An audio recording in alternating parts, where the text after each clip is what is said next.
couple of minor changes to the agenda. One, item 6.1 was just the addition of a map showing the Gibsons District Energy Utility Service areas. That's the copy that was in the original agenda, didn't show up the hatched areas. And secondly, the addition of 6.4, which is the addition of the loan authorization bylaws. So with those amendments, I just ask for a motion to approve the amendment, please. Mr. Valerian, second. Mr. Sanjanko. All in favor? Carried. One set of minutes to adopt.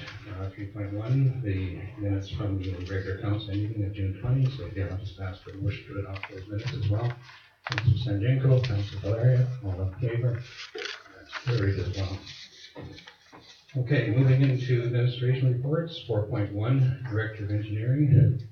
You speak to your report, please. Thank you, Mayor Rowe. This is, in a way, largely housekeeping. Back in January, Council made a resolution to name a new road in Parkland, Strong Road, and we have a resolution there from that meeting. However, as we designed, or went further in the design of the subdivision, it became evident that we wouldn't actually be creating a separate road. It would be an extension of Goddard Road. So the use of Strong Road wasn't necessary. However, we do have a laneway, and staff is suggesting that we could name that Strong Lane and use the name Strong in that same subdivision, however, for a lane and not a road. And so originally, just looking at the map of Goddard Road, the idea was when it got to the more quality, I guess it's the easterly end, it would have been a new road that was going to be there. That was what it was originally envisioned, yes. Right. Okay. And now it's going to be a continuation of Goddard Road. Correct. Okay. Questions? Okay. We'll move on to Councilor Sanjanko. Second, Councilor Valerian. All in favor then? And that's carried as well. 4.2. This is with respect to development permit on Blasted Road. So, Andre, would you speak to this one, please? Thank you, Mr. Mayor. The garden suite is proposed to be onto an existing building. There's an existing garage there. It will be transformed into a two-story garden suite. Has been reviewed under the development permit guidelines, and the Advisory Planning Commission has indicated support for it. We have a couple of suggestions that the owner is considering as part of his detailed design in the future. There was also a comment from the fire department about possibly replacing the hedge with a fence. That's also going to be forwarded to the owner. But the development itself and the proposed landscaping are consistent with the guidelines, and therefore we recommend approval of the permit. Thank you. Okay. Any questions on that one? No? Okay, Councilor Valerian. Thanks, Mr. Mayor. When I see, prefer to see in some of these suggestions, I'm assuming that, as you said, we'll, as the Director of Planning said, we'll make those suggestions, but once we approve this, we really have no ability to require it even beforehand. We know, so their suggestions, and the owner can take them if under advisement. Is that really the extent of it? Yeah, for you, Mr. Mayor, that's correct. And in this case, the Advisory Planning Commission explicitly meant it that way. So they are overall very satisfied with the proposal, but these were additional suggestions that they thought were worthwhile. The fire department probably has a strong preference there, so that's also something that we would look at as part of the building permit application to make sure if there's any issues that they are addressed at that time. Okay, Councilor Valerian. I'll move the recommendation, Mr. Mayor. Okay, thank you. Second, Councilor Sanjanko. All in favor then? And that's carried as well. 4.3, this is the Blackberry Lane development variance permit. So again, Andre, I'll look to you to introduce this thing. Thank you, Mr. Mayor. So another garden suite, but this case combined with a variance. Let me see, the garden suite itself is like the other one, it essentially follows the guidelines, has been reviewed. The variance in this case, this is a law that is a bit special because it fronts only a lane, in this case Blackberry Lane, but it happens to front it on two sides, so a short side, which is the front, and the side lot line. under the zoning bylaw, the shortest distance on the lane is considered the front, but garden suites are supposed to be at the back. And in this case, the request for the variance is to be in the front setback, so the garden suite can be located on that lane side, which is across from another garden suite that got approved and is under construction. Let me see. The advisory planning commission looked at this. They expressed no strong objection, as they put it.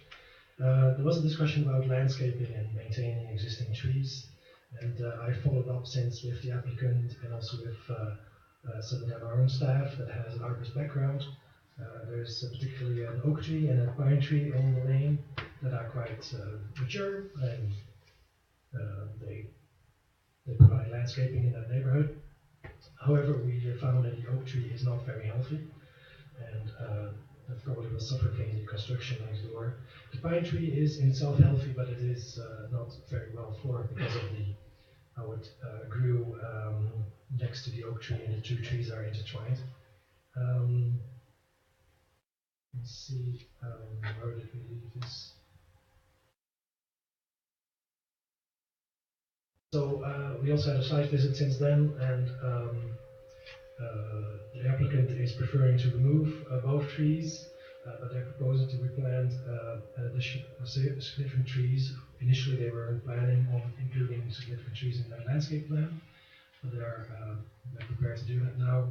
And that's another outstanding requirement on this permit. That's why it's here on the condition of providing a good landscaping plan. We have a tentative outline, but not a plan view of where things will go. So the development permit itself for the character is ready for approval, with the provision that a landscape plan will be provided with details about these trees to be replanted. And then with regards to the variance, we did get, following a notification that started a couple of weeks ago, we received 3 submissions, and they're handed out today in front of you on your desks.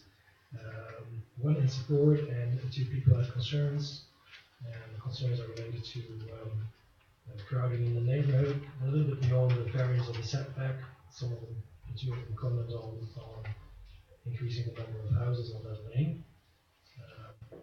However, this site has been designated as part of the garden suite area, so that's not really under discussion, really under the variance. But yeah, they're there for your information, and our staff recommendations are to approve the variance and the development permits. Thank you. Okay, thank you. Is there anyone present that wishes to make any submissions or comments with respect to this development variance permit application for 729 Blackberry Lane?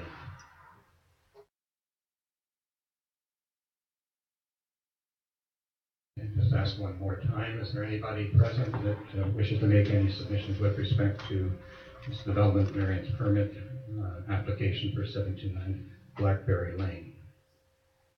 Okay, I don't see any. All right, any members of council want any questions for this one? Prepared to move that, Councilor Barry? Or do you have a question? Just a question first, sir, please. So I don't have an issue with the setback or the density. I just want to clarify with the director of planning. I think he said that both the mature trees would be removed and replanting. I just wanted to clarify that they're both on private property and have any legal ability to require them to stay if they were healthy. Yeah, to my knowledge, they're on private property. It's something we'll check when we get to the building permit and we'll make a note of that.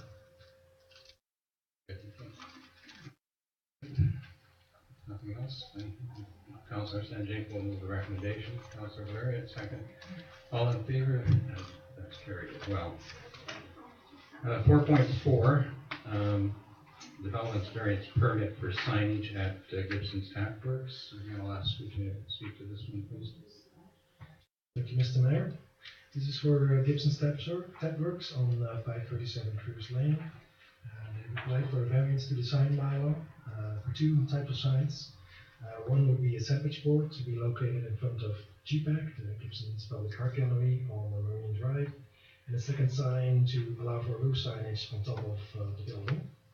And in the case of the sandwich boards, they're supposed to be in front of your business, but in this case, because of the isolated location, the brewery is asking for permission to put it on Marine Drive instead. And and similarly for the roof signage is banned in the sign bylaw. But in this case, the request is to allow for that as well, for some increased visibility. Let me see. There are a number of support letters that were submitted by the applicants. 5 submissions, in addition as well, Gibsons Public Art Gallery supporting the sandwich board sign and the Chamber of Commerce. We also received one submission opposed to the proposed variance, and the 2 submissions that we received after publication of the report are in front of you. In the previous report, we reviewed that we felt that the request was not major departure from the bylaw, and that there were some site-specific considerations for it. So the staff we're recommending to approve this variance. And I understand that Gibson's Public Art Gallery did not have any objections to having the sandwich put out their property there. Their property. All right. Again, on this one, I will ask if there is anyone present this evening who wishes to make any representations with respect to this development variance permit. I'll ask once again if there is anybody that wishes to make any representations with respect to this development variance permit with respect to signage for at Gibson's Tap Works. Okay, so none. Mr. Sanjenko, Councilor Valeriot, all in favor? It's carried. Council reports, just a couple of things I'll mention. Friday, we had the pulling together people that come into Gibsons on their way to their next stop, and I had an opportunity to join, it was Chief Joe from Spanish Nation to welcome them. There was quite a substantial group. Fortunately, that was a day that was extremely windy out on the strait, so they made a wise decision to have the boats trailer down here and spent some time out on the water here. The other thing I'd like to mention, I just want to acknowledge Regional Board Chair Gary Knorr, who is recovering, he's still in hospital. He has suffered I'll call it a cardiac event, which some mild stroke symptoms as well. His wife Patricia is with him, and we certainly wish him recovery and hope that he will be back to join us. But it's definitely set him back quite a bit. So he's done a great job for his area in Athlone Bay, as well as chair. I hope that we will continue to see him there. In the meantime, Frank Morrow, Area A Director, is Vice Chair, and things will continue at the Regional District as they have for the time being. Lastly, I just want to sort of at least acknowledge on behalf of the Town of Gibsons all of those citizens in our province that are currently displaced from their homes and in a great deal of stress, and we can only hope that they'll be able to, those who have homes to return to will be able to do so soon. Others, unfortunately, not so fortunate. So hopefully that will get resolved sooner rather than later. Councillor White is not with us tonight. Councillor Lumley's not with us either. Councillor Sanjenko, I just wanted to say thanks to our park staff and our volunteers for another great Canada Day celebration event. I think it was again enjoyed by the community. Talent was displayed, so thanks very much. Thank you. Councillor Larry, anything? Had the pleasure of participating in the SCRD float in the Seashell Canada Day Parade, which was really well attended and beautiful day, of course. The float was, of course, a transit bus, and then got to come down and cut cake, enjoy the festivities down here, which I thought were well attended and appropriate to the day. Thanks to the mayor for his words. The weekend before that, I got to participate in the Gibsons Grind Grand Fondo, which is a long cycling event between 50 and 110 kilometers. You may have seen bikes coming through Lower Gibsons, seemed to go without incident as far as I heard. The organizers had to roll with punches a bit when BC Ferries canceled the sailing at the last minute, the sailing that they were relying on that they had scheduled their start time around. Of course, frustrating, but it did give the opportunity to beat the drum a little bit with BC Ferries, and there does seem to be quite a bit of movement, not necessarily related to that, but potentially some forward progress with the consultation that's going on. Langdale Terminal renewal and a few other pieces that seem to be. So I think there's an opportunity there, and it never hurts to complain when something scheduled like that puts a wrench in a 275 cyclists. It's a event for down the coast. So that's it for me. Thank you. Okay, moving on to bylaws, 6.1 District Energy Bylaw Amendment. I'll ask the Director of Engineering to speak to this, please. Thank you, Miro. Again, this is a little bit of housekeeping. Council in April made a determination that they would not require the developer of Phase 3 of Parkland to connect to the district energy utility. So it would enable adequate time to take measures to increase some confidence in the system, review our construction requirements for both the private and public segments of the system, and to review the town's ability to manage provide the appropriate level of management for the utility. All that following our event, shall we say, of the winter of 2016-17. With the energy utility. So the exclusion of Phase 3 requires a change to the bylaw schedule, which shows the area of the service area of the district energy utility, and I understand you've received a handout showing more clearly the hashed area, because the colored area and the map provided in the report did not show up on the scans. So thank you. Without really wanting to get into detail at this point, is the consultant that we retained, have they been on site yet, or is that expected later this summer? Yet to be on site, and I'm reporting back on the 18th, I believe, council, with the next steps moving forward. We've got some recommendations, and the consultants got some recommendations to how to move forward on some improvements. So you'll get a detailed report on the 18th. Okay, thank you. All right, so there's nothing else. Just ask for the mover of the recommendations there, please. Councilor Laria, Councilor Stanjenko, all in favor, and that's carried. 6.2, Andre.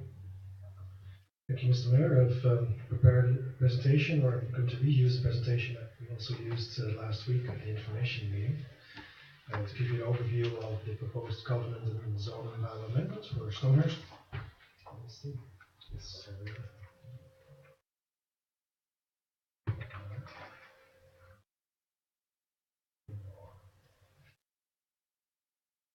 and some of it I'll go fairly quick through it, because I think the council's already familiar with it, and then I'll take a bit more time where there's news. So this is a presentation outline, and that will become more clear.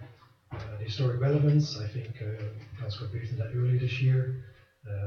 Dr. Ingalls built this house himself in 1912. It was the first medical center for the coast, but also a center or a place where Dr. Ingalls and Mr. Woodsworth discussed and developed political ideas that led to the founding of the Canadian Commonwealth Federation. The property has been for sale for a while. It presently has a single family home with 6 bed and breakfast suites. The current owners have taken some pride in restoring historical elements in the house.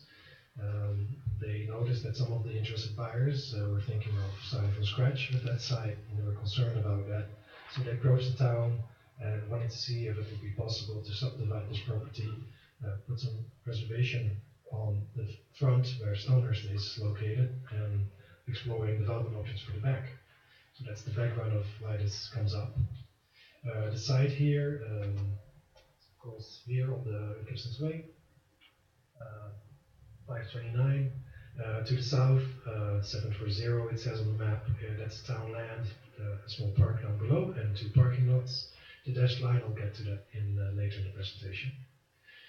Currently in the OCP, this is one of the 3 sites designated for residential tourist accommodation. That's on the right-hand side.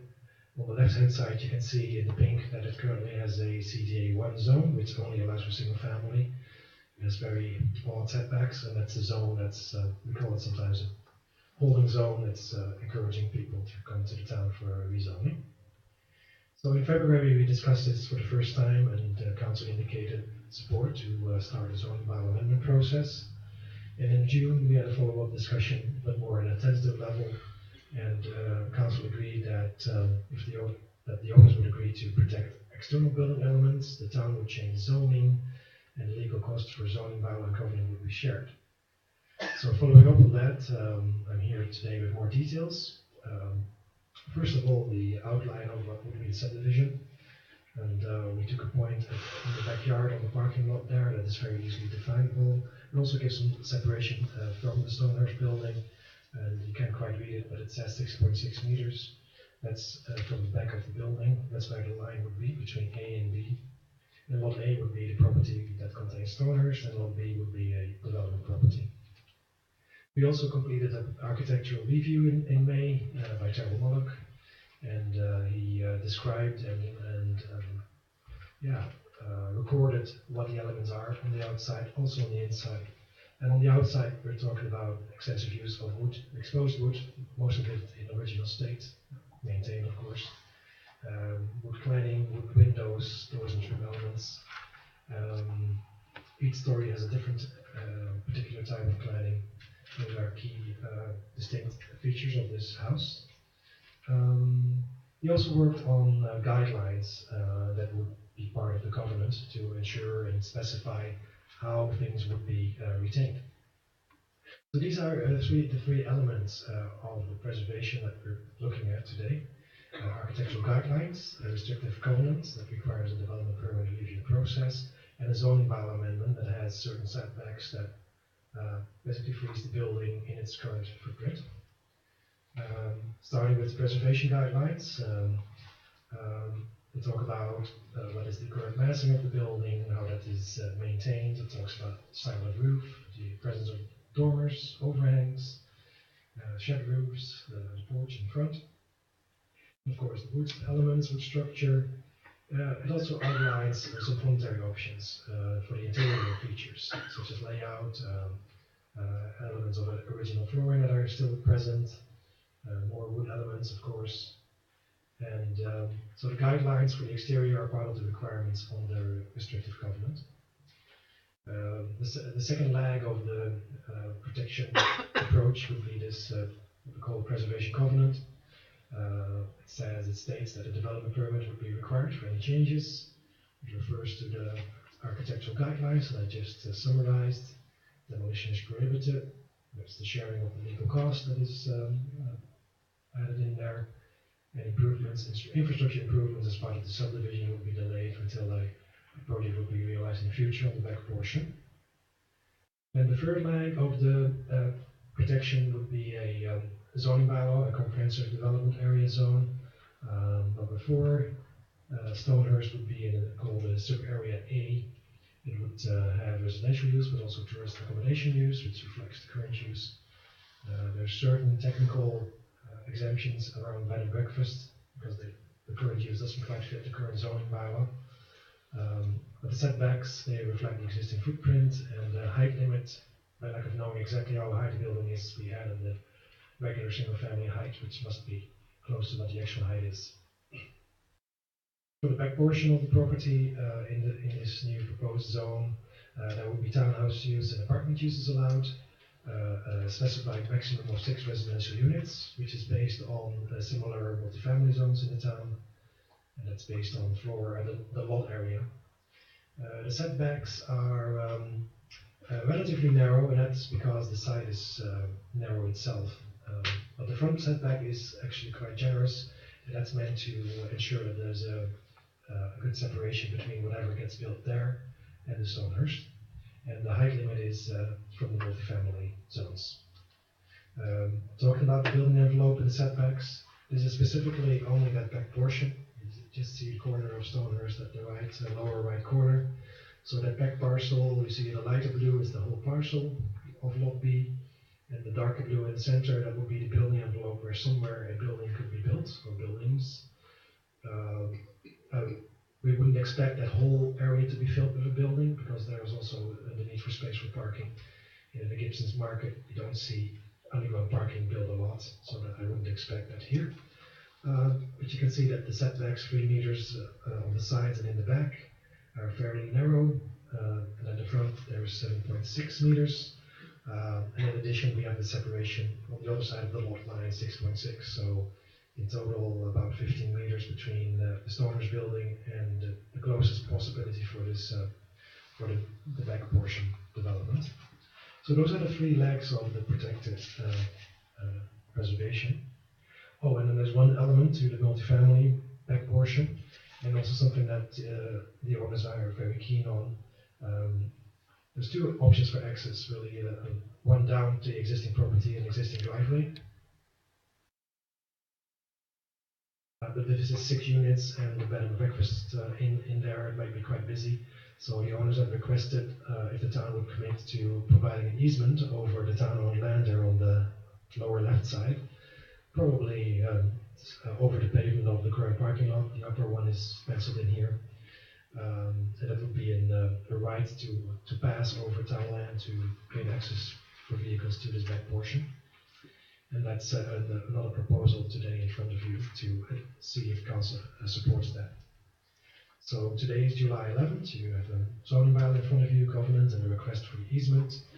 And depending on what the next steps are, there would be a public hearing. The covenant would be registered, and then the zoning bylaw would come back for adoption if all goes well. Now, the recommendations today, I gave you a sheet updated recommendations, and that's because while I was finalizing my report to council, I also was communicating with both owners and confirming with them, so I'm in support of the current approach. And it appears that one of the owners has some concerns still about the whole package. So instead of recommending first and second reading and a public hearing, I'd recommend to council to consider first reading today. It will give a clear indication from where the town is at and what we're prepared to support on our part. And it gives me some time to follow up with both owners and hopefully iron it out and come back later and explore what the issue may be that needs to be addressed. So with that, with the updated recommendations, we have 3 recommendations to endorse the terms of the restrictive covenant, which is attached to your report, to support the registration of an easement for access over town land, and thirdly, to give first reading to the zoning amendment bylaw for Stonehurst. Thank you.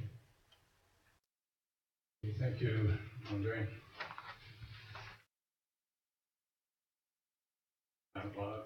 First of all, just say that certainly the owner of the property that came forward to the town sort of indicated the desire to try to preserve that particular structure and find a way to accommodate their financial requirements as well. And so, from that perspective, I certainly commend and appreciate that initiative. And now that you're also maybe just looking at first reading, well, some things get sorted out that may give some time to think about other things. I still have, I do have reservations about agreeing to the registration of an easement at this stage. I'm not necessarily saying it can't be done, but I'm concerned about affecting the title of the town property until we know precisely what would be planned there and just how that would maybe unfold. So I wouldn't necessarily rule it out, but I wouldn't be comfortable in supporting it at this stage. That's my thoughts on this one. I'll hear from other members of council.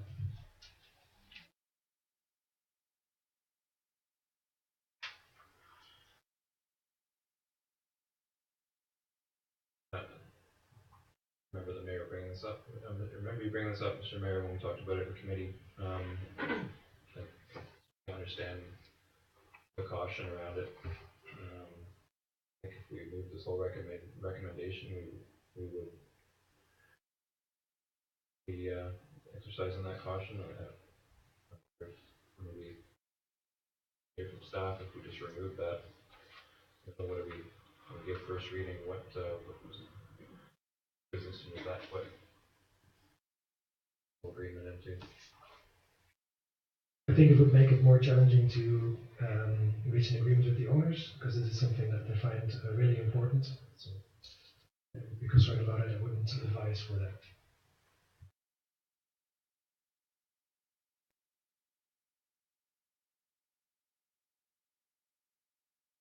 Councilor Sanjanko? I would be, feel comfortable moving forward with first reading. It sounds like they themselves have a lot more discussing to do, and it sounds like we also have thought to give to well, so, I would feel comfortable moving forward with first reading.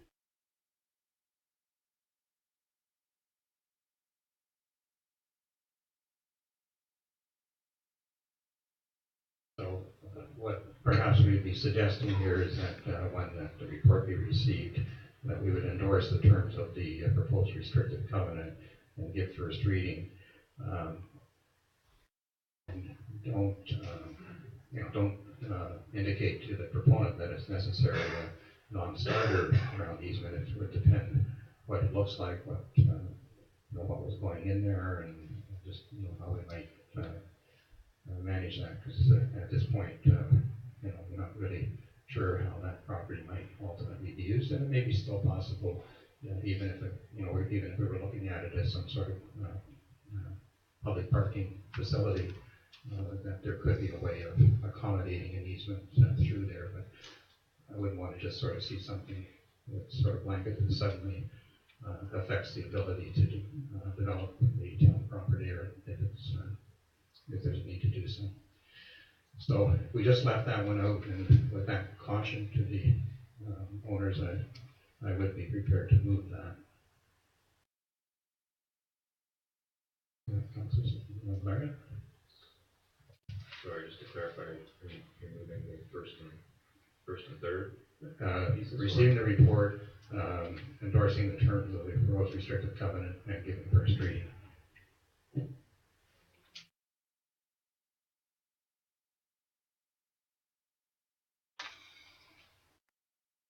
Councilor Larry? I don't think the subject to is strong enough to encompass what you described, so I'll second that, and we'll where it goes from there. Right. No other discussion then, all in favor? Okay. All right. Thank you, Andre. Okay, 8.3, road closure bylaw for Winn Road. And again, I'll ask you to introduce that. 6.3, right. I have some replacement glasses right now. Not working very well.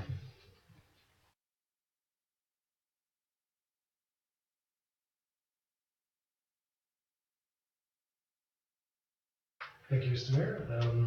The Winn Road closure bylaw today is part of the implementation of the OCP and zoning bylaw changes that were approved for the George in 2015. At that time, also a development agreement was entered into that outlines a list of approval conditions, mostly for the applicant, but also for the town to support the project in certain ways to make it work. One of the key things here that in the development agreement was a public plaza between the two buildings and a waterfront trail that provides a missing link. The plaza would be maintained by the proponent but owned by the town. And that is also part of the development permit that got approved in 2016. In 2017, a couple of months ago, we council endorsed the land exchange agreement, and it outlines the steps of an exchange. And today, the road closure bylaw deals specifically with the Winn Road closure and exchange. And I've put an illustration on the screen, and it's also in the newspaper and described in the newspaper and text. And what the bylaw arranges is specifically the closure of Winn Road, 950 square meters in the blue area outlined on the sketch there on the screen. And the notice of the newspaper also draws attention to two dispositions. Dispositions means that something's going to happen with town property. There are two steps for it that we see here. I'll go through the numbers on the drawing actually. So once the road is closed through this bylaw, the applicant of the George is required to dedicate a plaza to us, and that plaza is outlined in red. It has the same amount of land as the current road dedication that we're about to close, and it would be dedicated to the town as a road dedication or as a parcel. There's also a whole list of legal agreements that would be registered around this interface with the hotel and the residences next door. But by all means, it's a town-owned property, the plaza. There's another, that's where the disposition comes in. So the first disposition is the blue area gets provided to the George projects, the town gets the red area back. Step 2, the second disposition, is that lands under the plaza, which then by that time will be owned by the town, they're going to be sold to the developer to house the parquet that's underneath the plaza and underneath the buildings. And that's just, so that's 2.5 layers of ground, so to say, underneath the road dedication. And those are going to be provided to the developer, as it is proposed right now, for appraised value. And that appraisal was provided to council a couple of weeks ago. Maybe of note is that the appraisal takes into account single-family value, and that's because the value of the change in zoning was considered as part of the zoning bylaw changes in 2015, and that's where we got housing contribution and amenity contribution, amongst other things. 5, that summarizes the objective of this change. It maintains public access to the ocean, and it ties into the waterfront walkway at the waterfront. So those are the two. The second disposition is specifically the green area, number 4, sold to the developer for $61,600. And that's what's in front of you. So the road closure bylaw today specifically closes that road, and it's part of the process of the land exchange agreement. Thank you. Okay, thank you. So firstly, I'd like to welcome everyone this evening. There's some familiar faces back again, so that's great. This evening's council is considering the adoption of road closure bylaw number 1239. And as part of the disposition process, the community charter requires that we do provide members of the public an opportunity to provide comments on the bylaw. This is not an inquiry session, and in fact I will read to you the specific section of the charter under which we're holding this session, and that is section 40 sub 3, which says that before council adopts a road closure bylaw, must give notice of its intention to do so, and must provide an opportunity for persons who consider they are affected by the bylaw to make representations to council. And that's what we are here to hear this evening. I should point out that the town is currently responded in one legal proceeding and one administrative tribunal. So council is limited on anything that they can say. We're here to listen to your comments. You may ask for clarification, but it's very limited as to what we can say given these proceedings. The Director of Planning, are there written comments? The ones that we had here. Yeah, sorry, Mr. Mayor, I was going to mention that we received 4 written submissions prior to 12 o'clock today, and 1 at the start of the meeting. They're all provided to you. One from Mr. Gary Spencer, opposed to the road closure bylaw. Ms. Judith Bunkoff, questions about the venue. Ms. Marion Crook, opposed to the bylaw. And Jody Schick, opposed to the bylaw. And the last one who came in at earlier the meetings from M. McKeppen, I believe, and also concerned about the bylaw. Thank you. Great, thank you. So those who wish to speak concerning the proposed bylaw should come to the microphone, which is set up here. And please state your name and address and then your views concerning the proposed bylaw. We want to ensure that everybody has an opportunity to share their views, so we'll ask for a time limit of 2 minutes for the first presentation. Once everyone who wishes to speak has had an opportunity, we'll offer another opportunity for those who wish to provide additional input. So, welcome, and we'll go ahead. Thank you, Mr. Mayor and Council. I am Dorothy Riddle, a taxpayer living in Gibsons.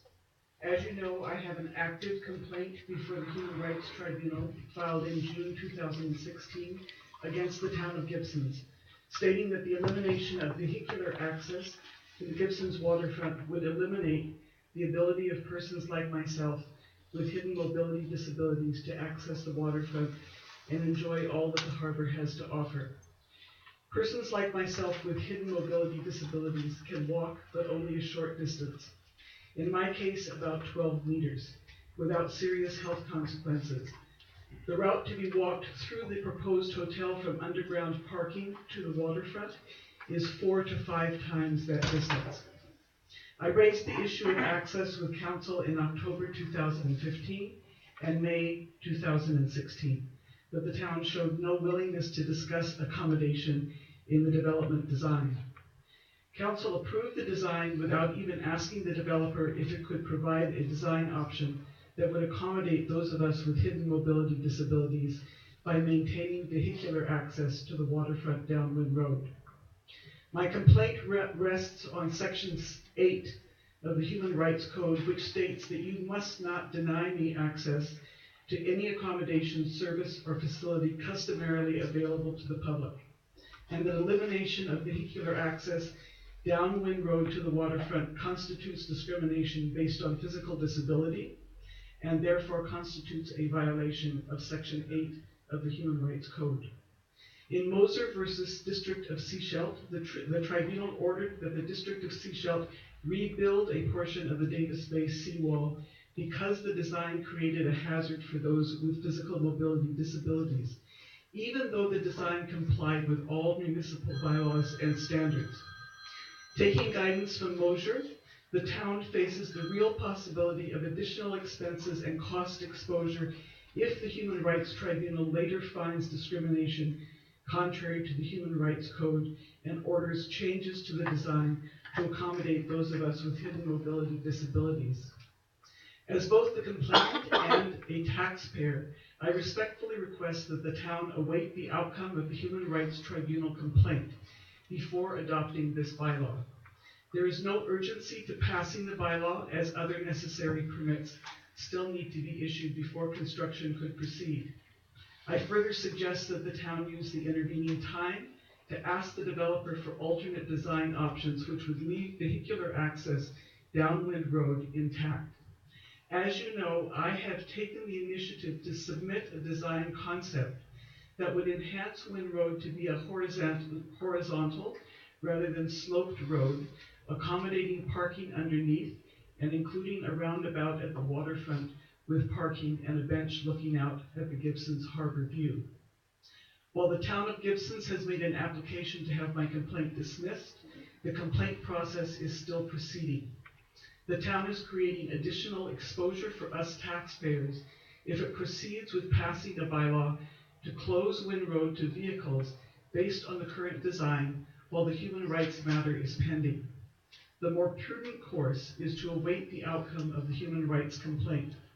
In case councillors are not aware, the Human Rights Tribunal is part of the BC Supreme Court with all of its powers and authorities, not simply an administrative body. Thank you. Thank you. And I deliberately didn't name you because we're not permitted to. Yes, but this is actually a letter that I'm reading from my lawyer to the town's lawyer. Okay. So it will be a matter of public record. Okay, all right, thank you. And I will give you copies. Thank you. Okay. I'll ask for the next person who wishes to make representation.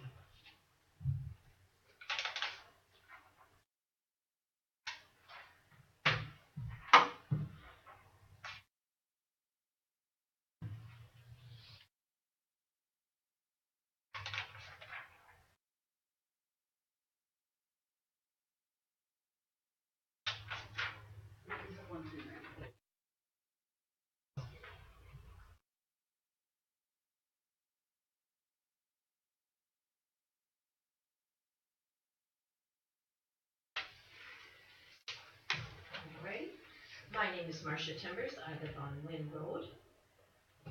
Section 25 of the Community Charter, general prohibition against assistance to business and exceptions, specifically prohibits a municipality from providing a grant, benefit, advantage, or any other form of assistance to a business. So what I want to know is, has the town received legal advice as to whether or not this proposed land exchange agreement contravenes Section 25 of the Community Charter? And I said we wouldn't respond to those words.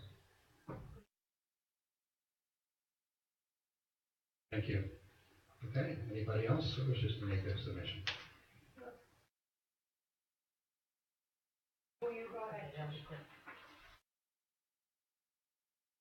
Hello, my name is Trish Thompson, and first of all, I'm really concerned that you have meetings with the councillors present, because we vote for four, so we have a better input coming in. And then also, I don't like the idea of you selling that land to anybody, because that's where the water comes from. It's all down there.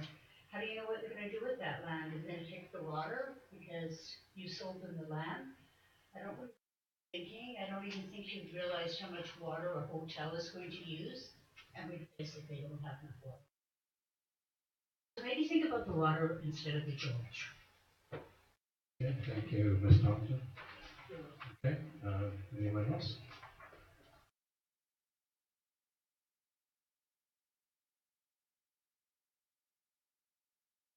My name is Leanne Johnson, and I live on South Fletcher Road, and I was a former councillor, so you're the position that you folks are in tonight. I have several questions that, if you can't answer, I think deserve a public answer before you make a decision on this issue. And also a reminder that the decision about a public asset needs to be made in the public interest, not to benefit a specific business, as seems to be the current plan. I am directly affected by the decisions that this council makes regarding this proposal and this land exchange. One of the questions that I have, which I think deserves an answer, is what happens to the public asset should ownership of the air parcel change below the property? And I think that needs to be made explicit. Also,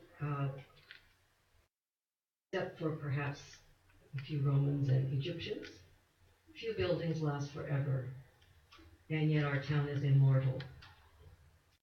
Our town will be here when this building is no longer relevant and functional for its built purpose. And what happens to public property in that case? And I think that merits an answer as well. I also am concerned about the plans referenced in this bylaw because they don't seem to be available publicly. The specific plans, and I know the plans have been modified as the project moves along. And I think the public merits seeing the plans upon which this bylaw is being based. Specific plans. We don't know actually what is being traded here. And there are a couple of other things that I'm really concerned about. One of them is that the basis of the appraisal appears to be false. The property is not the equivalent of a single-family zone. The true value of the property is the cost to replace it with an equivalent asset in an equivalent situation, namely flat access to waterfront land. And that should be the true value of the property, that community asset. And what would happen if construction is partially completed and then abandoned on this project? And I am concerned that the town will have entered into an agreement for something that it is unable to ensure happens. And I'd like to know what measures are being taken to compensate the town should we find ourselves in that position. I think it's really basically an insurance plan that we need to have in place. The airspace parcel has not gone to tender and is embedded in an agreement with a private business. This is of great concern to me. I personally would be happy to pay $63,000 for the airspace parcel. I did 64. I mean, really, Deal, I'll pay 70,000. sorry. I really think that this amount is totally insufficient for the benefit that is being accrued to the project.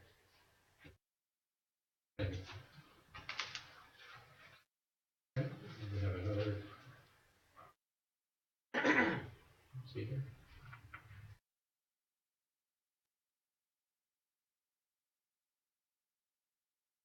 Mayor, council, staff, my name's Montauk.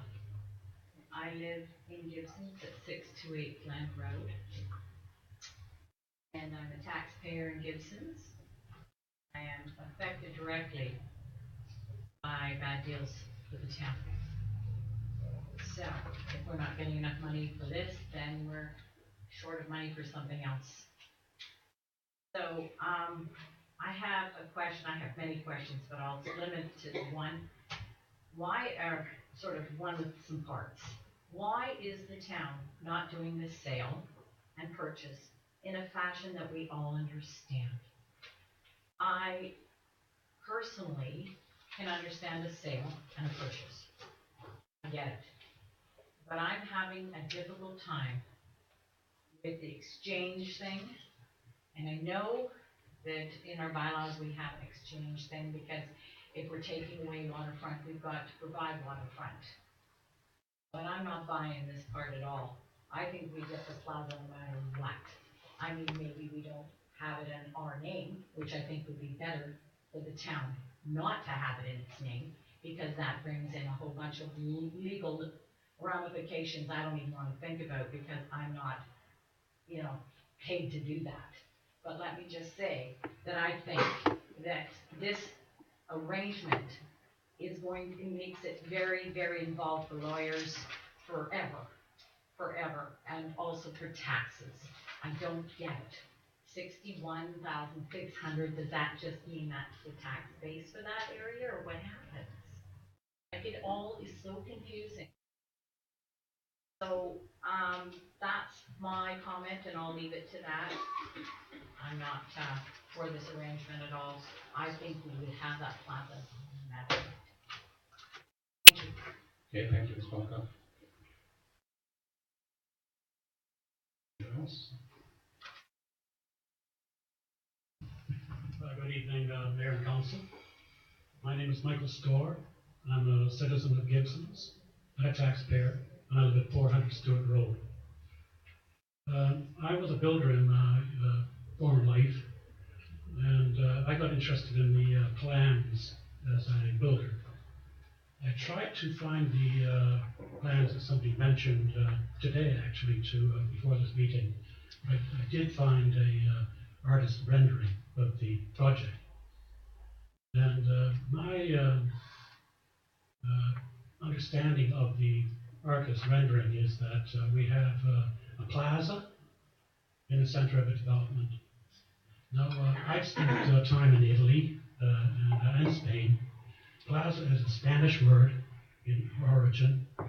It's equivalent in Italian is a piazza. These places are gathering places, sometimes with a fountain. They have amenities that bring the townspeople into the piazza, the plaza. Now, the name plaza would suggest that we can go in there and all set up a hot dog stand if we want to, or sell some flowers. But the pictures that I was looking at, they have, the approaches to the plaza are two ramps, which is like a cul-de-sac or a horseshoe-shaped driveway.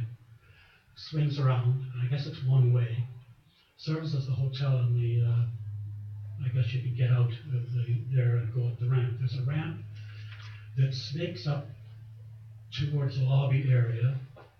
It's quite a long ramp because the plaza was lifted because of the flooding or the 1 meter flood zone that everybody was looking at. Anyway, the benches on the plaza that I can see is one in front of the lobby.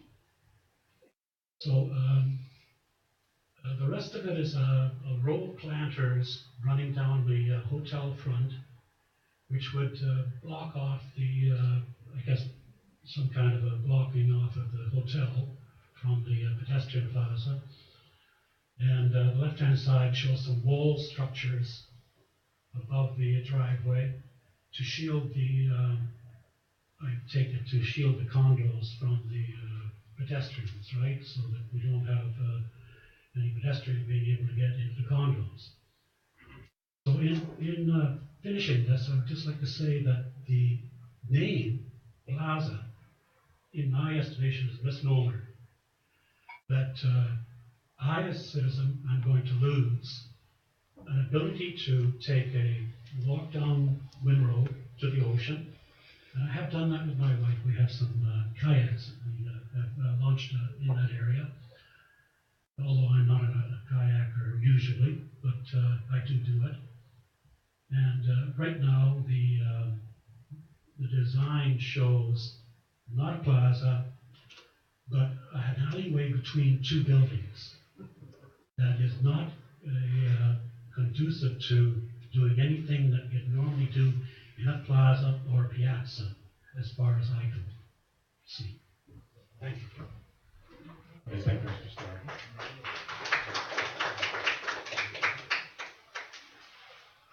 Anyone else wish to make any submissions?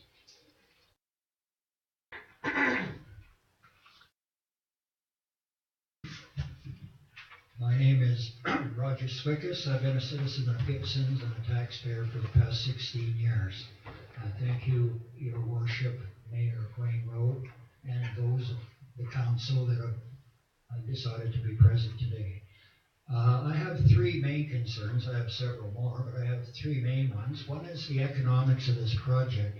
I recall there was a study, a rather favorable study done a few years back on the wondrous economic benefit this project was going to realize for the town sometime in the future and really help things along. I think things like the 200 guests of the George would be spending $200 a day each in Lower Gibsons, and I'm sure there are many of us looking forward to that. I want to know, though, because economics changes over time and things happen, whether or not it might be a good idea to update this economic forecast prior to proceeding with too much alacrity on the project. I have a couple of other concerns. One is for the aquifer.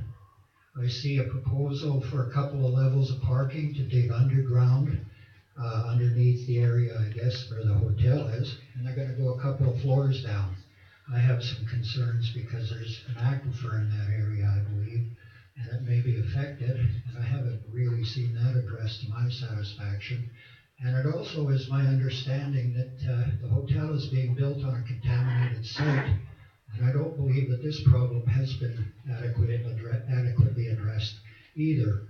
So I'm wondering why we are signing over the road to a developer who may subsequently find that his project is blocked and then we'll all get to determine just what authority the developer still has over Winn Road. So I would like it if perhaps maybe we could wait until those things are resolved, plus perhaps the court case mentioned earlier prior to proceeding further. And because this hasn't been done, I'm opposed to this approval. Thank you. Thank you, Mr. Swiggers. Is there anyone else that wishes to speak this evening?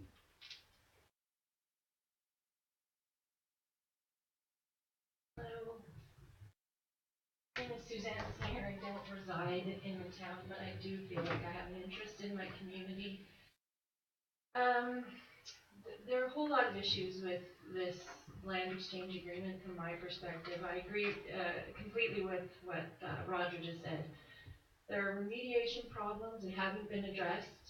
We're a long way off, even though you might not get that impression from the developer. Winn Road, I'm not sure what you know about the contaminated site issue, but Winn Road isn't supposedly contaminated, so this isn't an issue. It's not as if you'll be selling off a contaminated site and getting a good deal. The aquifer, again, we haven't seen anything. We haven't seen reports, we haven't seen updated plans. I have asked for them, but they're not forthcoming. They're also not posted on the website. They're also not attached to these proposed bylaws. So there are a number of, little details like that I think you guys need to clean up. This issue of selling off or giving away, it looks like to me, Winn Road for this plaza, it's bogus. As far as I can tell, please correct me if I'm wrong, I haven't seen an appraisal of this proposed plaza. I haven't seen a valuation of it. I don't know how you've come up with this notion that selling off Winn Road is equivalent to acquiring this plaza. I don't know where that comes from. I don't think the public has a clue where that comes from either. It's not clear. You haven't had any public process around this. You haven't invited anyone to engage with you on this issue. You're sneaking this through on an agenda of a regular council meeting in the middle of summer. I think that's very disrespectful. I have a number of questions that are unanswered, and I challenge you, Mayor Rowe, to address them, because I think that you're hiding behind the law. I think that you haven't met certain aspects of the community charter with this proposal. You haven't met certain sections of the Land Title Act. And I want to know whether you've had legal opinions about this. And I think the community deserves to hear from you as to whether or not you have actually run this stuff by your legal counsel. I'm not asking you to tell me what they say. I'm not asking you to hand over the legal opinion. I'm simply asking, have you, the Town of Gibsons, asked your legal counsel whether or not this deal provides a benefit to a business? Have you asked the question?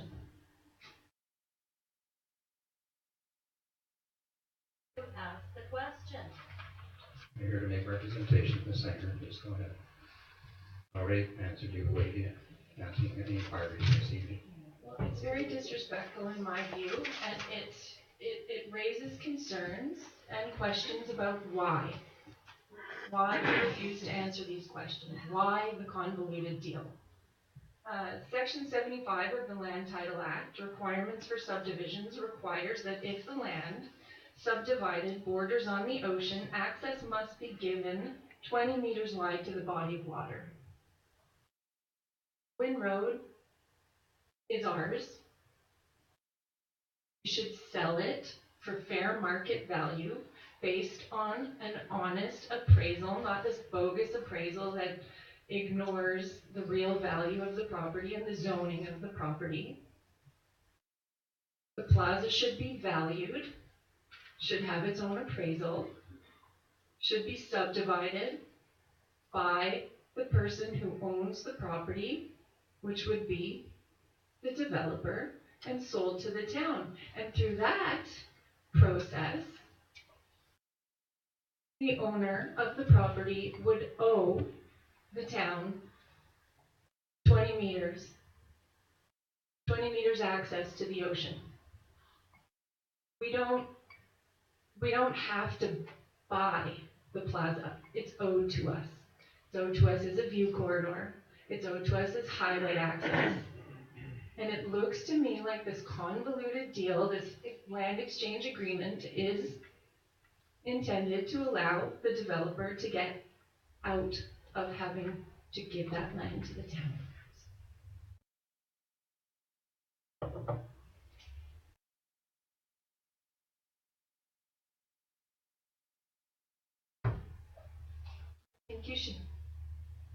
I think you should treat the community with respect and come from a place of public service. And I don't see that happening here. You're public servants. You're public representatives. You should act that way.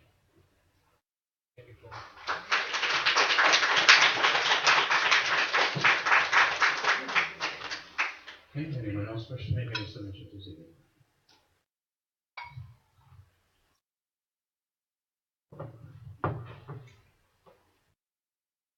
Hi, guys.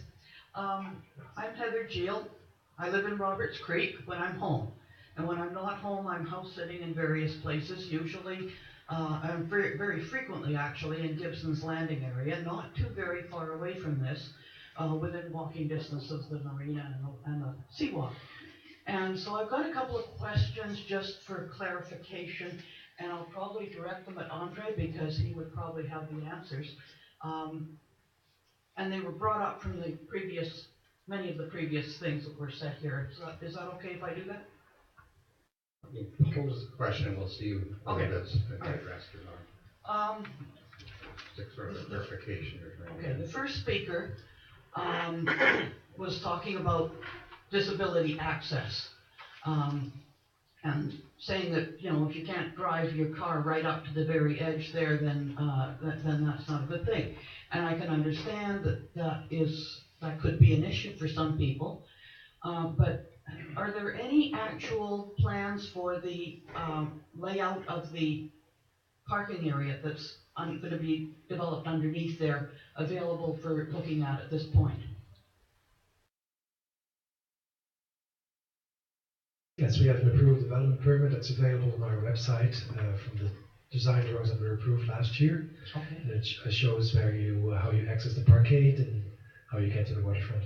Does it show, are there handicap parking spaces marked on that? Yes. And are they near an elevator? Yes. Oh, so theoretically you could get onto the elevator, go up, park your car near an elevator, get on the elevator, go up the elevator, and you would be right there on the waterfront, or quite close to it? Possibly? Maybe? You would not. No, I think there's maybe two things I can say about it. You can either go to the plaza, or you traverse to the waterfront. Okay, so it would not be difficult for somebody to access it then? That's what you ask. That's an opinion, so we won't Okay. respond to that. Hotel lobby. Okay, all right. So that was one question that I had, was just how many elevators there would be and all that. So if that's on a plan that's available to be looked at, then I will go and look at that. So that was one of the things. The other was my reading of the bylaw is that what is being sold is not the whole Winn Road, it's just the stuff that runs underneath it. Am I right? That this is what airspace means, that it's...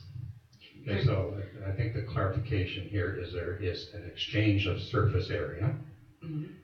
The sale pertains to an air parcel underneath the surface area. Okay, and the town maintains or retains the surface area? That's correct. Which will be maintained by the developer? Okay, and so people will still be able to walk along the seawalk, right from the marina all the way through to wherever the seawalk ends. Is that correct? And I won't have to, when I'm walking the dog, go slogging up that enormous hill on Winn Road anymore. Okay, that's all I wanted to know, is whether or not I had to slog up that hill on Winn Road, because although I am a senior, and today is my birthday, and I'm even more senior. Happy birthday. No, stop it. Just that I won't have to, if this goes ahead, I won't, and I and other seniors will have a much nicer grade to walk up to get to Winn Road, to get to the main drag, and the bus, and so on. That's all I wanted to find out. Okay, thank you. Thank you very much for your time. Okay, do we have other representation?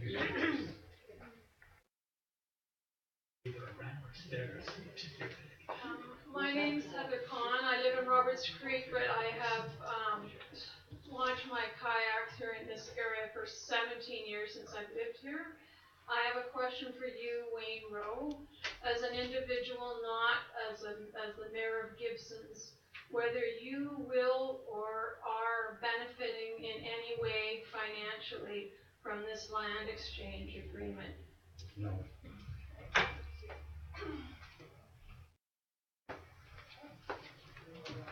In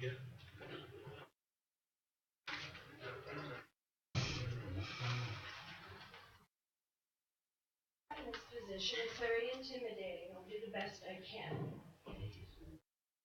Respectfully to all of you, I need you to know that I feel like I have been ignored. I know that every time I have a concern and I express it, it's dismissed. I live at the very top of Winn Road, on the corner of Abs and Winn. I'm sorry, I'm very emotional right now because we're sandwiched in between these developments that are taking everything away from us. So, here's what I want to say. How can you justify taking something so precious from us? I walk down the end of Winn Road constantly and go to the access of the beach. I love it there. It's part of the reason why we live in Lower Gibsons. We find, and I have to say, I'm speaking for my husband as well, Dan Crosby. Did I tell you what my name was? Sorry. It's Janet Crosby. We've lived where we live for 30 years, and always been for change, always been for progress.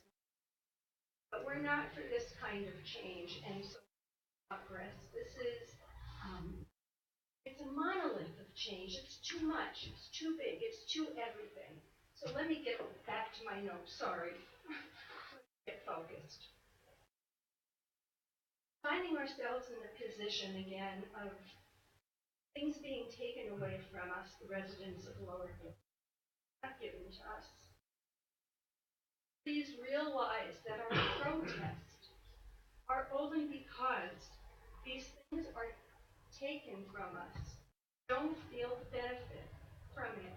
We are the ones that are going to suffer the consequences that I don't think you all realize there will be.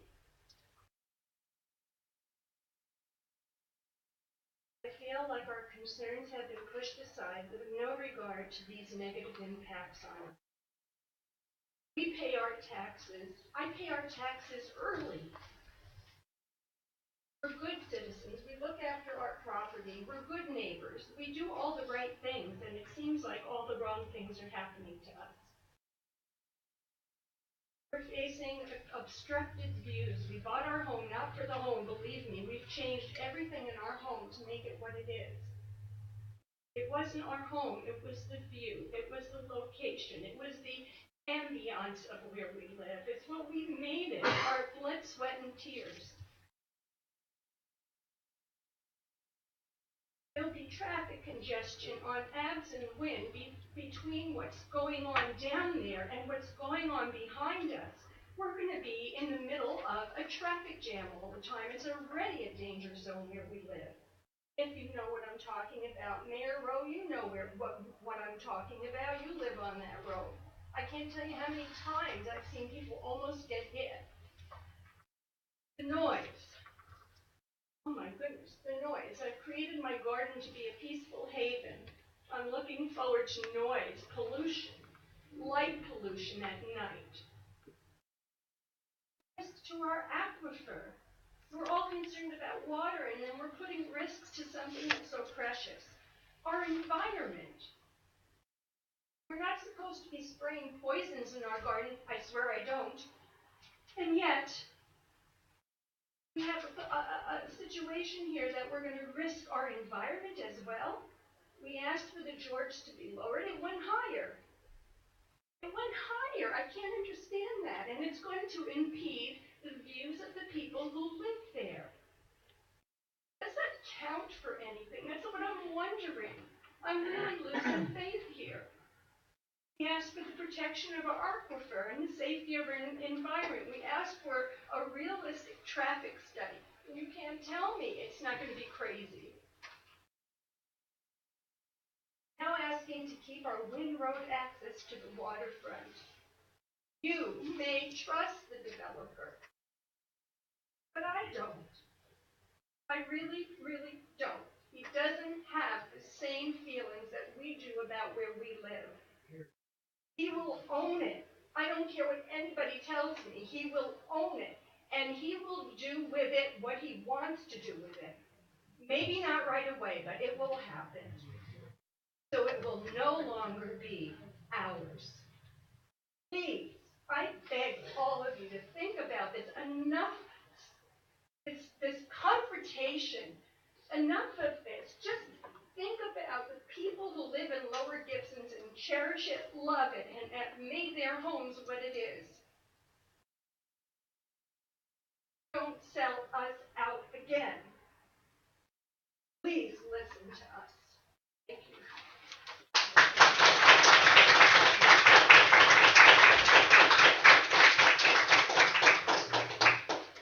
Do we have anyone else that wishes to make their representations even?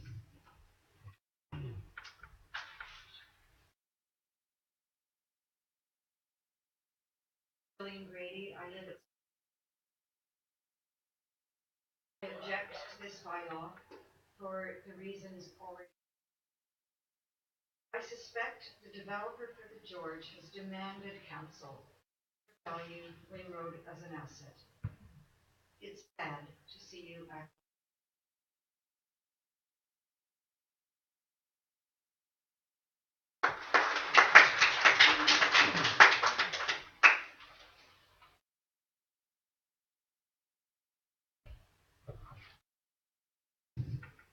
Good evening, Mayor and Council. I have a lot of concerns. Sorry, can you just say your name? My name is Sarama. I'm a resident of Gibsons Landing. I prefer to call it Gibsons Landing because this is where Gibsons landed. Therefore, it's a connection with the waterfront. It's implicit in the name, so I won't call it Lower Gibsons. It's Gibsons Landing.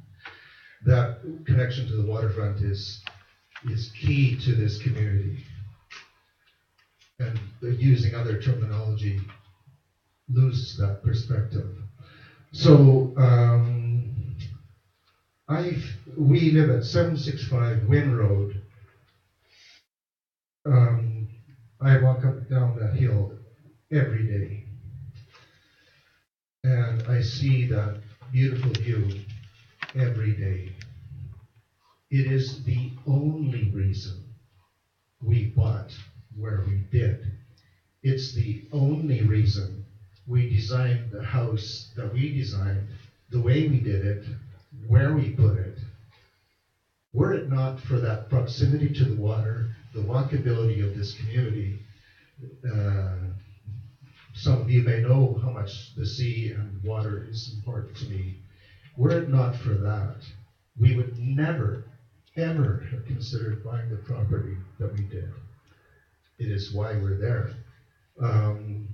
This development cuts off our view of the water and has an enormous impact devaluing our property value. I have not seen one iota of concern from this council related to that impact. Not one. I was at a public hearing where I spoke to some of these concerns. I submitted, I think it was a 17-page report, which I had given to Selena Williams. You never had the benefit of reading that report because it was denied, it was withheld from you.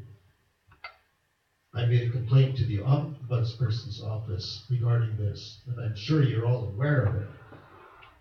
You never heard the documentation, you never saw it, it was never part of the public record, and there was all kinds of justification for why it didn't happen. I mean, I have a well-documented story about why you should have seen that documentation. You did not. It was not part of your consideration.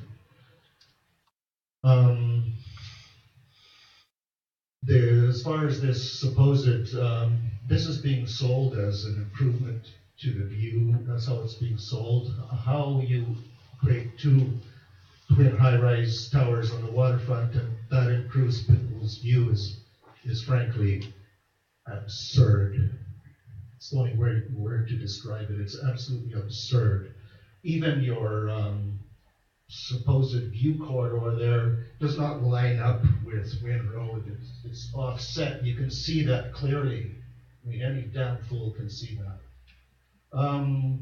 I was the person responsible for an enormous amount of work when no one else was doing it at the town level, from the developer level, from the architect's level. I was the one who generated the view impacts that were part of the public record and so on. And those view impacts were refuted by this developer, and my work was maligned by this developer publicly in a really despicable fashion.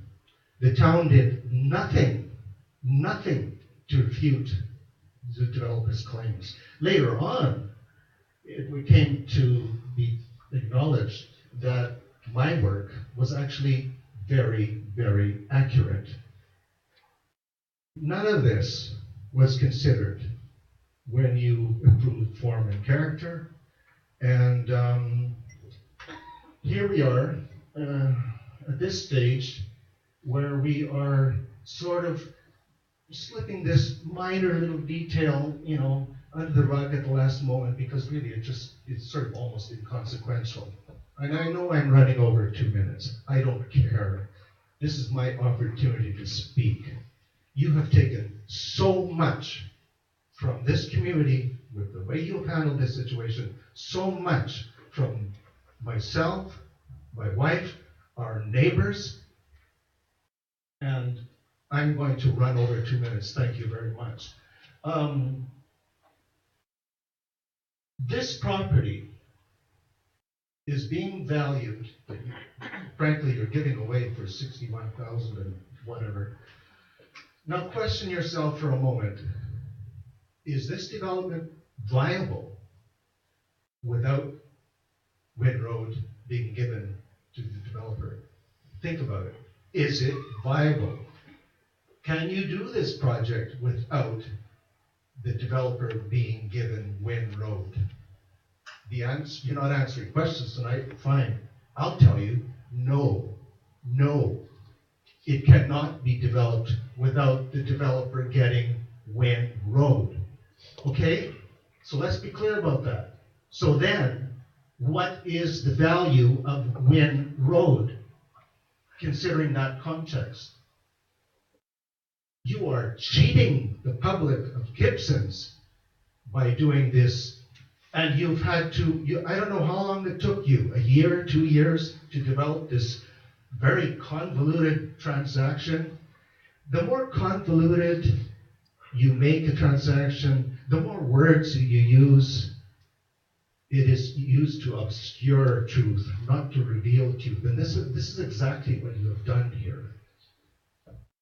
I am very, very upset and concerned about the direction this council has taken on this entire project, and this is the last straw. It is shameful. And frankly, if you go ahead with this, I mean, at this point, if you back away from this, I feel everyone's allowed to make a mistake, a series of mistakes. But if you pass this, that's beyond the pale. I will have absolute zero respect for a lot of you. Zero. And so will a lot of other people in this town. I'm very angry with you. And another point I feel I have to make is I respect that you have, Winn Road, Mayor Rowe, you have said that you do not receive a personal benefit from this. Okay, fine, I respect that. I know, I would like to ask you a question, but you said already you can't answer it. So I'm just going to make a statement. I know you to be a friend of this man, Klaus Furness. I know that. How do I know that? Well, I happen to be a neighbor of yours, so I know what's going on in my community, just a very short distance from my house, when people hold loud parties that are very convivial, and I see Klaus Furness entering your house with a bottle of wine, and, that to me tells me that he's a close personal friend. Now, I respect that you may not be getting a direct benefit, but I have to say, I have to observe, I have to question. And I think other people in this community also question. How can you be sitting in an objective position regarding such an important matter for this town that affects our lives, our property values, being a friend of this man who's the developer? I mean, are you in such a mental state that you are completely, utterly devoid of being affected by this personal relationship to this man? Are you? I mean, that's not human. So I really question that. There's so many things wrong with this at every single level. I ask you not to proceed with this. It will be the single biggest mistake that you will have done, and a great disservice to this community. Thank you for hearing me out.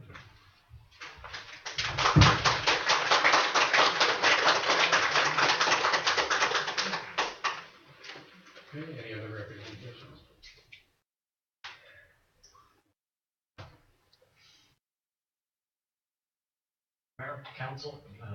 Mayor, Council, thank you for hearing me. My name is Michael Blancott, and I live in Lower Gibsons. I don't want to leave here tonight without having on the record that I agree with just about every negative comment that's being made tonight about this proposal. We can have this so-called plaza for free if you guys negotiated a decent deal with the developer. Winn Road is worth so much more than what you guys are getting for it. It just boggles the mind that you can sit here and look us straight in the face and say, this is a great deal for the town. So, if you can't reject this thing right here and right now tonight, because it's on the table, it's up to you guys. You can do it or not do it right now tonight. But at the very least, you can't even answer questions here tonight. You can't even comment on things. So that tells me there's some pretty serious stuff going down. So at the very least, put it off. You guys aren't ready to make a decision. Yep. Any other representations?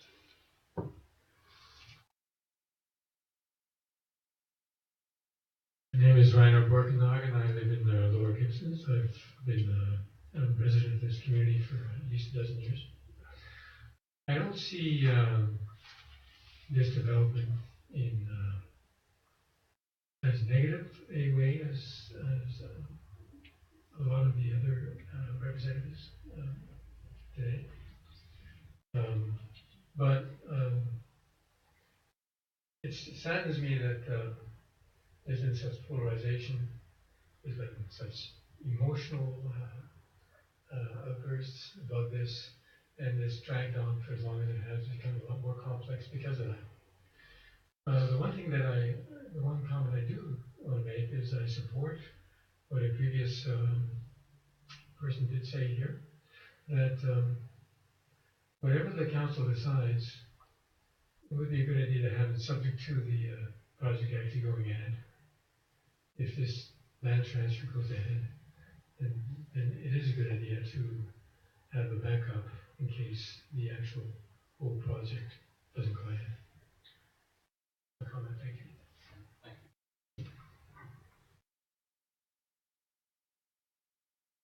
Anyone else wish to make representations this evening?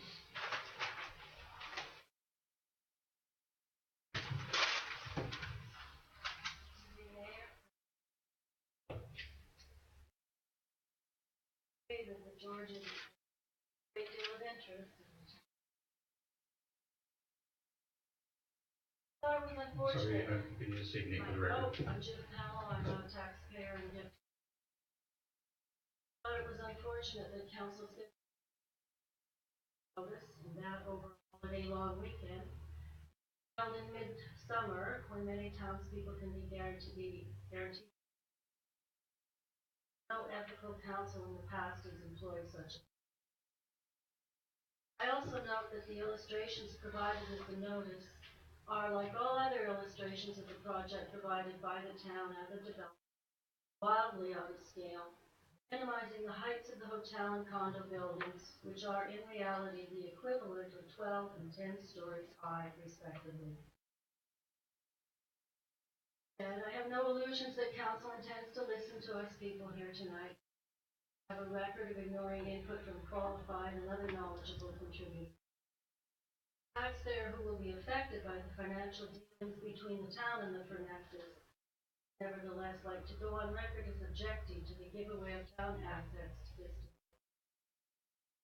Mayor has been reported on repeated occasions as saying the town has no money. This council can't seem to keep the roads paved. They can't keep the heat on in the coldest of winters. They haven't kept the water pure.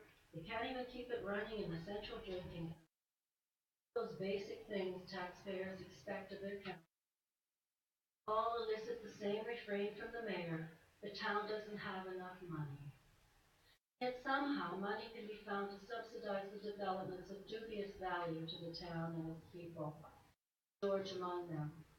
In addition to the many concessions and perquisites the town has already contributed to this developer, now council has found a very creative solution to the developer's problem of acquiring Winn Road without paying the $425,000 it was assessed at. What was probably a low-ball evaluation in the first place. He will pay $61,600 for the airspace beneath the road. Wow.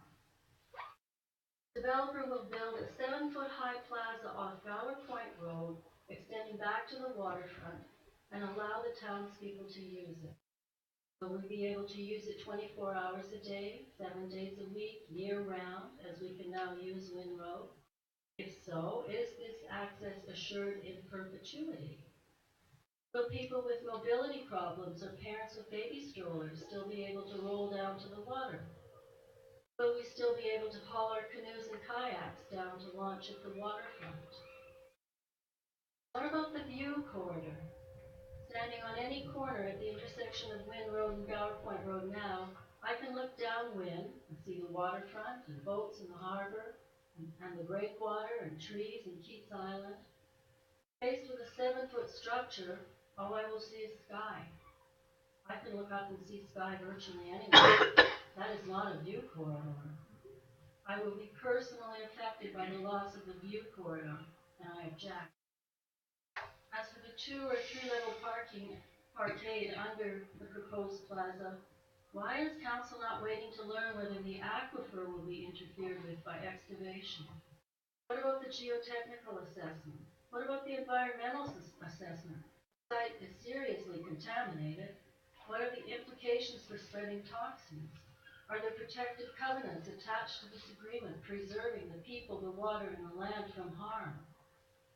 The whole questionable agreement is both premature and a bad deal financially for the town and us taxpayers.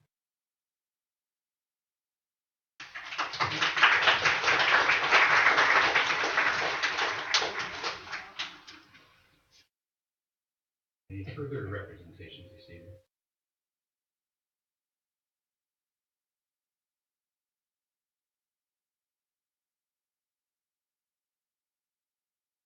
Hi, everybody.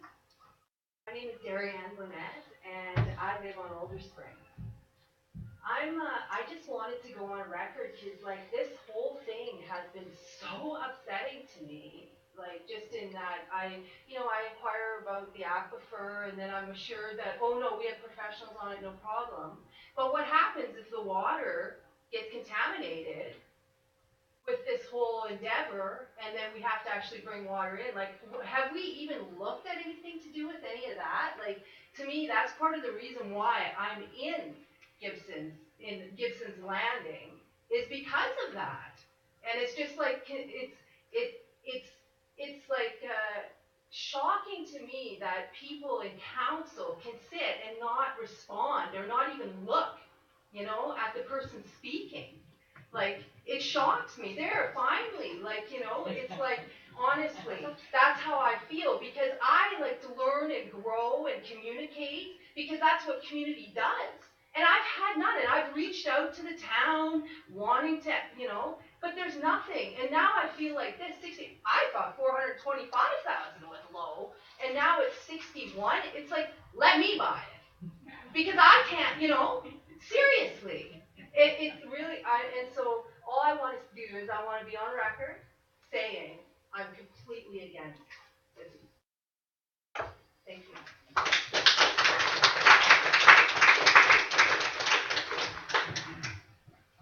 Okay, any further representation this evening?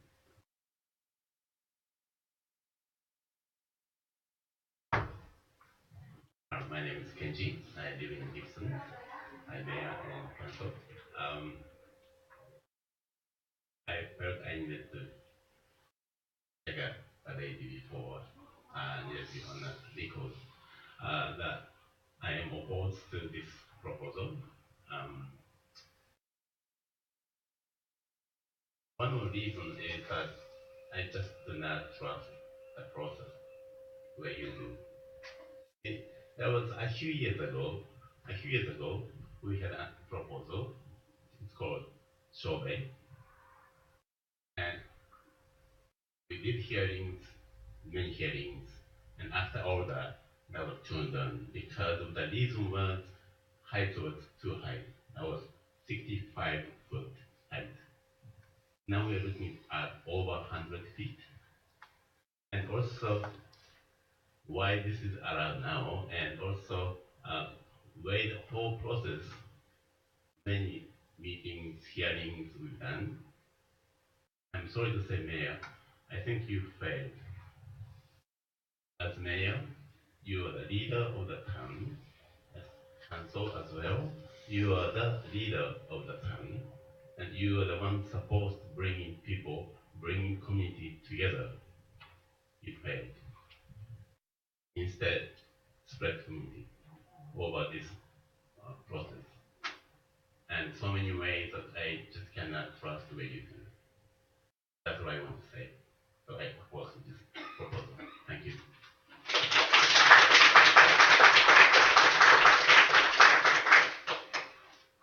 Any further representation?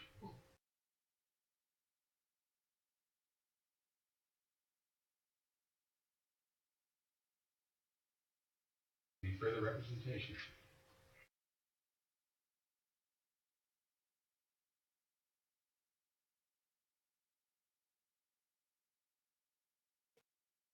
Clarify a couple of suggestions. Again, legal opinion on the Charter, Section 25, legal opinion on the Land Title Act, Section 75, reevaluation, appraisal of Winn Road that's actually based in reality, not in some kind of exemption explanation that goes into great detail, extraordinary assumptions in terms of reference that were clearly articulated by the town to ignore, the reality of Winn Road, and also an evaluation of what the plaza would actually be worth, so that the public can see. I would hope you would do, so the public can have more confidence in the deal you're brokering on their behalf. Thank you. Further representations?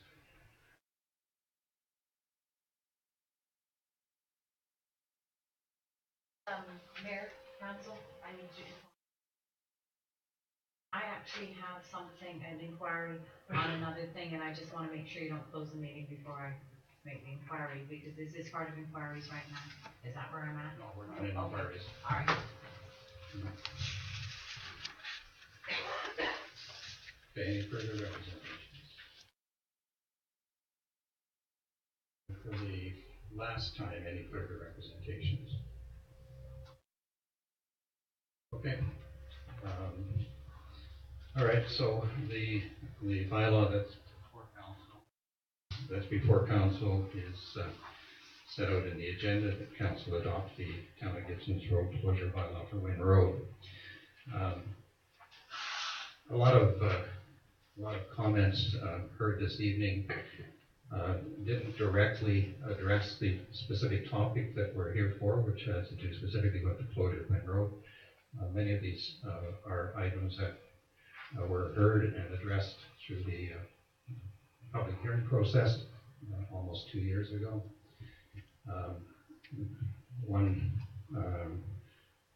speaker commented about putting us through at the last minute. Would remind you that as far back as 2013, the plans clearly showed that there would be some sort of exchange of Winn Road for some portion of the George property. It was clearly outlined in the public hearing materials. This is not a last minute thing at all. It was there for everyone to see over almost 2 years ago. So this is not sort of a last minute. When you go back and look at those materials, you'll see that what it said is that we've looked at an exchange subject to the processes that we have to follow. One of those processes is what we're doing this evening, which is the road closure bylaw, to get us ready to be in a position to make the exchange when things fall into place the way that we are expecting them to. Another speaker talked about the guarantee and perpetuity to that area. That property, the area that's designated there, you can call it a plaza if you want, but it's actually going to be road allowance. It will be vested ownership in the town, and so the town will own it and will have complete control and say over that area. It was a major priority of the council in this whole process going through this was to make sure that we did ensure that we retained some property in there that would provide the water access. And that's the reason for looking at this exchange, to make sure that we in fact preserve for the public water access. So those are my comments on that. And again, as I said, many comments tonight unfortunately didn't really address the specific matter. They've gone into other things. We're not really talking about height or anything like this anymore. That was dealt with in a process 2 years ago. Those are my comments. I don't know if other members of council wish to make any comments. Councilor Valerian. Thanks, Mr. Mayor. Just a point of process, I noticed that we didn't clarify about the public access, so I'm glad you addressed that, because we did provide some clarifications to some speakers, and I think we missed that one, so that's important. I think decision was made over 18 months ago, and I think it's emotional for all of us to have to relive it. I have to say I admire the dedication of people who don't agree with it, and I understand some of it is a complicated agreement, and I understand that people don't like it. I have two questions through the mayor, I think probably to staff, just to clarify a couple of these things.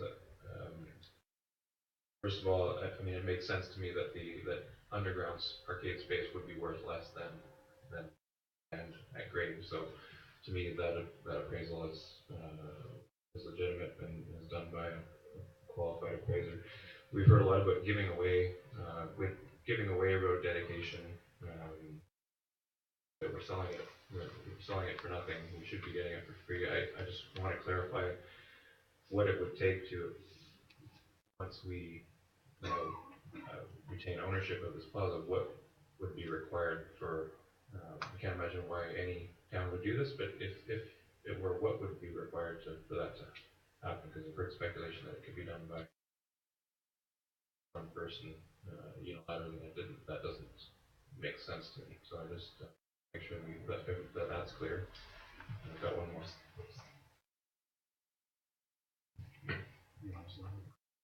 Okay. All right, if there's no further comments, then I will move receipt the report and final adoption of the road closure bylaw. Second, Councilor Sanjanko. Councilor Valera. Just under discussion, or you don't wish to allow staff to answer that question about what's required? Oh, I'm sorry. I don't think it was clear. Yeah, go ahead. Yeah, I guess I'm trying to. I mean, people brought up their concerns, and I understand them. I'm trying to make sure that it's understood that what would be required to, if it were ever to happen, what would be required for this public property to be divested. I think it's important that people know that it can't just be done without a full public process. And then the other piece is there's the question about, seems like the road is being closed and then given away to the developer, and there's a valid question what happens if the project fails, and I think it's probably important to point out that all these things happen at once. It's not, we're giving the road away and if everything else collapsed, we would be suddenly without a road. So I just, to me, we're not responding to those questions, but I think staff have those answers, and I think it's important for people to hear that this is not it is complicated, but it is according to the sequence of events that's set out in the development agreement. So I'm hoping that Mr. Mayor, you'll allow staff to address those, and then part of the discussion on the motion. Sure. Is the question clear? Let me see the question about if the project doesn't proceed. That's definitely something we considered, and as part of the land exchange agreement, I believe it may have been a development agreement. We have made provisions for a scenario where it wouldn't proceed, the road would be closed. There's still access for the community in that case. And the second question, was it about the road closure process, or was it about design changes to accommodate a different design altogether? Okay, the other question was speculation that once this exchange has happened and the town owns the plaza or a slightly different location of public property, what would it take to, if the town ever wanted to divest itself, what would be required? Okay, got it. Process. Now I understand the question. Okay. Okay, so I understand that the question is the town gets the future, gets the plans in this case, but if the town in the future would want to divest of that, that's what you're asking, right? And it would be a similar process that what we're doing today, road closure bylaw process, because it is a town-owned road or property that would be disposed in some manner, fashion. Yeah, it's a very similar process. Through you, Mr. Mayor, if I may just further to that. So in that case, the appraisal will be based on, wouldn't be an exchange per se, but it's possession of land, and obviously the appraisal would have to reflect that. The 61,000 is not the price of Winn Road. The 61,000 is the value of the subsurface area that is only usable by the adjacent property in this case, and the value reflects that. Any further discussion? Call the question, and all in favor? Loan authorization bylaw 6.4.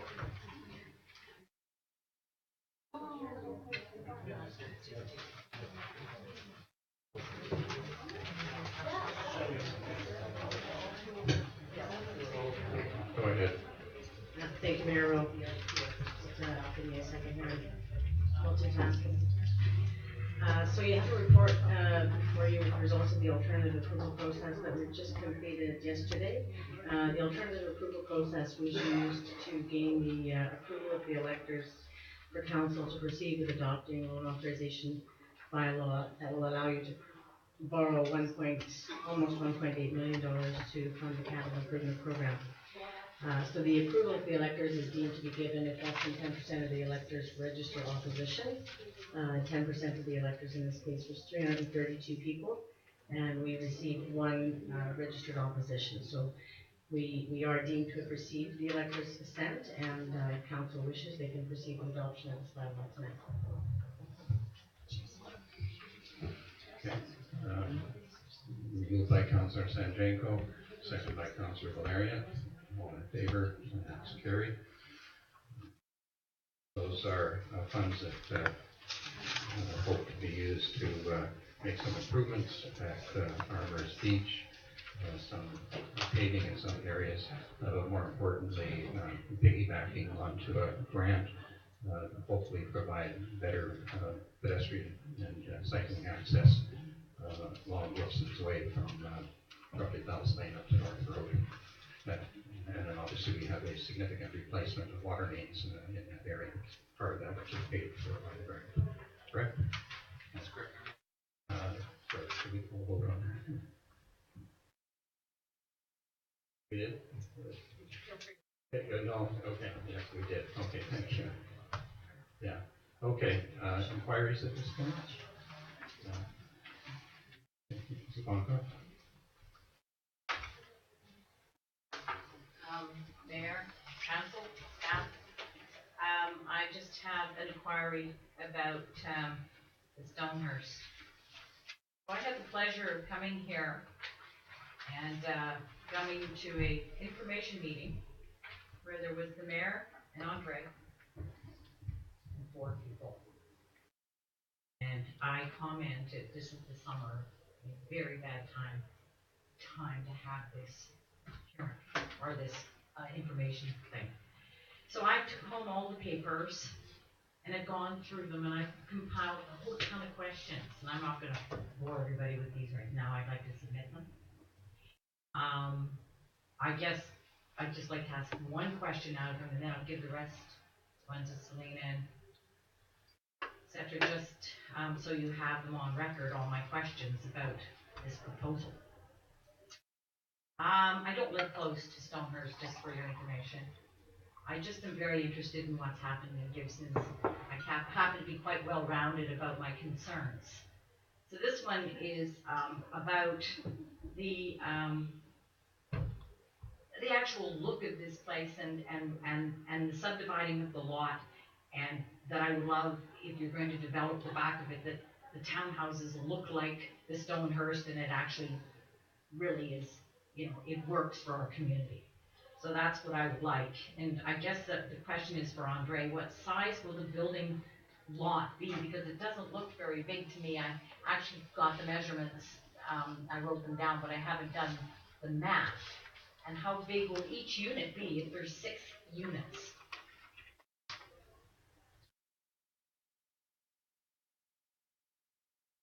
Sorry, I can't find that map back right away. Okay, I'll get back to you on that. Will you? I got it in here.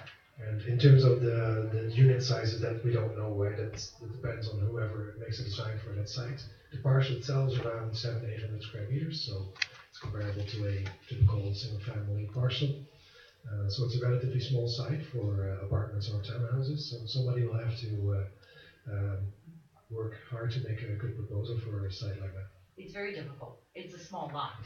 And then I also look at the easement in the back of it, which I guess becomes part of the building envelope, if I'm not mistaken. And then we give the parking lot, which parking is a huge big deal in Gibsons. So then we get rid of that parking lot basically, because you need a road in it and everything else, unless you make it a lot bigger. So my head's just spinning around it thinking, well, can't there be a road in back? Because there's the lot to the north of it that's going to have issues then too. And it seems really short-sighted to just poke a road through a parking lot to make this work. And I hear concerns already from council, and I'm happy about that. Very happy. So those are my concerns. I have no problem with development, just make it look good. State forming character, everybody. That's what it's all about. That's why I moved to Gibsons. Thank you. Thank you, Ms. Malcolm. Any further inquiries this evening? Here for that meeting, I'm kind of excited that they're going to keep building, so I think that's really. Today, they're keeping it. I am curious though, whether, we just had this whole conversation about what's the real value of Winn Road, and part of that conversation is about the actual zoning and the land use, right? So it's residential tourist accommodation. Residential tourist accommodation at Stonehurst. And so, it's pretty obvious to me what we've seen over the last, since you rezoned that sucker, that the property value for Stonehurst is what, at least doubled in half, right? It was listed at 1.4. Is that right? I don't know. But, so these things are connected, right? Upzoned it, it's worth a lot more. So is that, just because of the potential for development, that should be part of your.